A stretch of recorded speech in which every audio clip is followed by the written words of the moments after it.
Let's start off with Lloyd. Hi, David.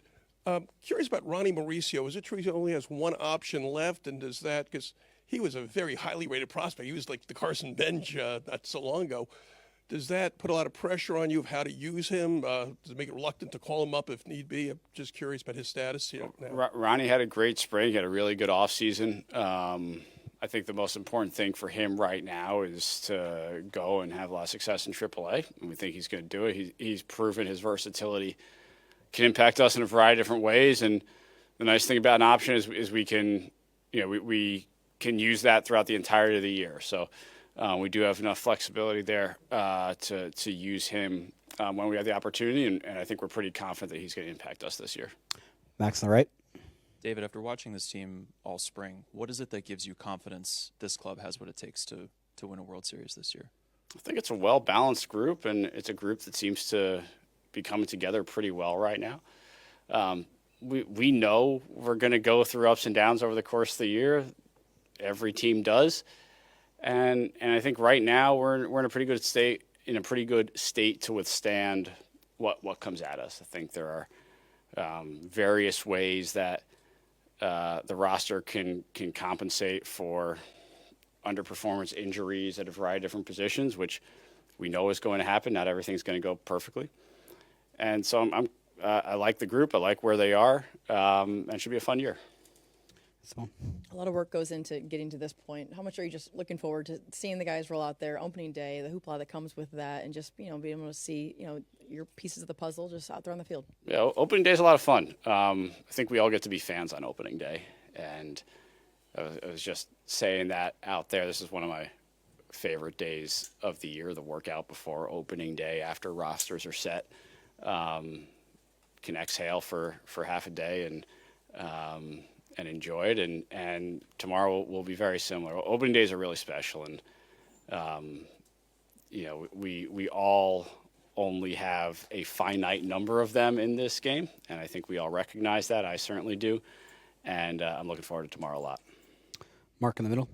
David, as the opening day nears and you start, solidifying the final roster, and then other teams make cuts where quality guys become available, like a guy like Drew Smith, who had an outstanding spring, or Joey Lucchese, who might be a good answer on the left-handed side.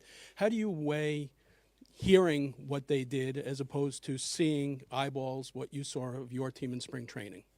It's always a balance, and there's the familiarity with guys who have been in our camp throughout, and we've been able to see them, work with them. We know what they're working on. We know where they are in their progression.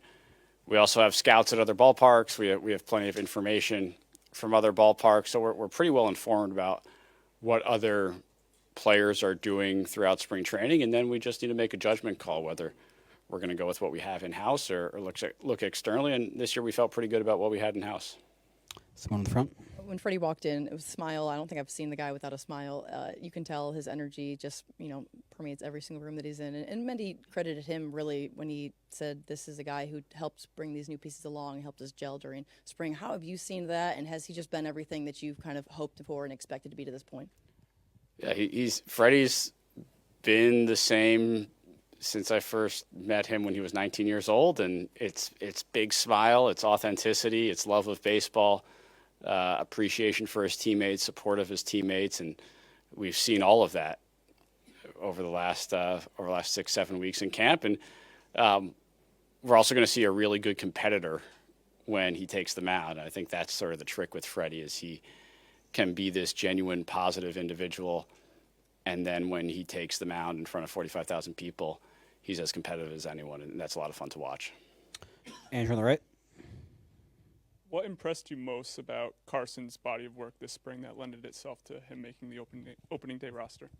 He was himself, and he just demonstrated a level of consistency in everything he did, whether it was the work off the field, his attitude in the clubhouse, the quality of his at-bats.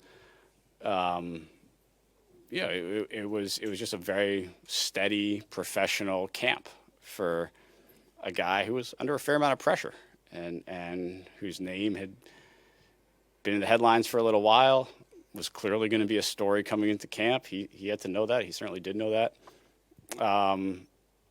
and he was just very consistent and steady throughout. Dave on the left. Dave, basically from the end of like last season, you had a vision of what you wanted the 2026 Mets to look like as you went into the offseason. After seeing the team on the field now for spring training and stuff, how close did you come to what you had in mind as far as wanting new faces here, as wanted defensive improvements, as wanted more clutch players? Like, how close did you come to kind of realizing the vision you had for this team? I'm happy with where we are. I like the group we are. I do think we've improved the defensive side of the ball, especially up the middle. I think we've improved our positional versatility, which will allow Mendy to mix and match a little bit throughout the course of the year. I like where our starting rotation is. I think from a health perspective, we got through camp in a really good spot. So I like where we are, and now we got to go and play. And nothing ever goes entirely as planned or expected. We all know that. And so part of this 6-7 month marathon is adjusting on the fly and keeping everything going, and I think we're going to be able to do that. Abby. Last year when you guys were struggling, we talked about not really having answers for why the team wasn't able to push back. What sort of mental toughness do you see in this team, and are you able to see a team that's going to be able to push when necessary, even if they take a punch first? Yeah, I certainly believe we are. I think we have a lot of guys on that team who have demonstrated throughout their careers that they can go through tough stretches and bounce back, that moments aren't too big for them. And that's a good place to be. But as I've said before, and I'll say it again, look, we got to do it. And the fun and of a major league season is finding out when you're going to do it. And I think this team is certainly capable of it, and I'm looking forward to watching it. Joel on the left. David, it felt when you were hired that job one was to create something sustainable that was high-end contender every year. Do you feel there's a corner turn now where you just have to push in more and try to win in 2026 with some not complete blinders on the future, but your owner did mention a couple of weeks ago that it's been too long since you've had a championship. I just wonder if you feel that and you have to push more in this year. It has definitely been too long. I have zero memories of the Mets winning a World Series, right? They won a World Series. Mets won a World Series when I was a year old. So it has certainly been too long. I feel that as much as anyone. The way we win a World Series and the way we win multiple World Series is by being extremely consistent at a high level every single year and competing at a high level every single year. So we're never going to put blinders on. Don't think that's the right way to do things. But yeah, it's been too long. But do you, for want of a better term, like the Peralta trade is probably the best prospects you move to do something. Do you get more ambitious, more less risk adverse if you feel like it's kind of, I haven't seen a championship in a long time? I don't know. I don't know that that's the right way to necessarily stack the odds in your favor to win a championship. I think we got to do everything we can to not only put a really, really good team on the field right now, but do that for every year in the foreseeable future. That's what really good organizations do. We've certainly got the capability of doing that, and I think we will. I'm sorry, just one last thing. We've gotten to the starting line without an extension for Peralta. Should we assume that's the way it's going to be, and you'll talk in the off season? I'm not going to comment on any sort of extension or contract talks. Andrew on the right. What did you make of Sean Manaea's spring, his dip in velocity, and how do you envision that piggyback role looking like here early in the season? Yeah, we'll kind of see exactly how it looks early in the season, but we expect Sean to be a big part of this team. We're going to need Sean to be a big part of this team. He's going to make starts for us. I would expect him to make a lot of starts for us.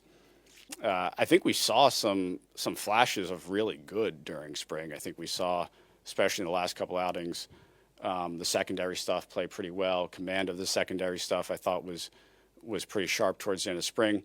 the velocity is down a little bit. We still actually saw some swing and miss on the fastball, even with lower velocity. So I think as we get into April here, as the lights turn on, as he's playing in front of tens of thousands of fans in games that matter, I think we'll see the velocity tick up a little bit, and I think he's going to be good for us.